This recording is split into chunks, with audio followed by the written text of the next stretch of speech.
દરેક મહિલાને તમે પૂછો વુમન્સ ડે ક્યારે છે, ઇવન પુરુષોને પણ, તો વુમન્સ ડે ક્યારે છે એમને હંમેશા 99% યાદ હોય. ભલે પોતાની વાઈફની બર્થડે યાદ ના હોય, એનિવર્સરી યાદ ના હોય, પણ વુમન્સ ડે યાદ હોય અને એ દિવસે એમને ફ્લાવર્સ આપવાનો, તો happy women's day wifey, happy women's day darling, આવું કહેવાના પુરુષો કોઈ દિવસ ચાન્સ છોડતા નથી.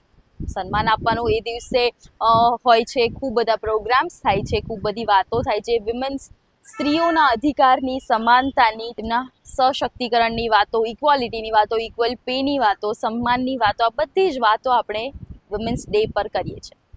માત્ર વિમેન્સ ડે પર કરીએ છીએ. સાચું કહ્યું ને? વિમેન્સ ડે એક જ એવો દિવસ છે કે આ દિવસે આપણે માત્ર સ્ત્રીઓને ઉજવીએ છીએ, પણ એક જ દિવસ સ્ત્રીઓને ઉજવવાની. 21મી સદીમાં, 21st સેન્ચુરીમાં જ્યારે સમાજ અને દુનિયા, વિશ્વ જગત આટલું આગળ વધી ગયું છે, છતાં પણ આપણે વિમેન્સ ડે ઉજવવો પડે? જે સ્ત્રી જગતની જનની છે તેના માટે એક દિવસ ઉજવવો પડે, એ મારા મતે તો શરમની વાત છે સમાજ માટે કે આપણે વિમેન્સ ડે ઉજવવો પડે છે.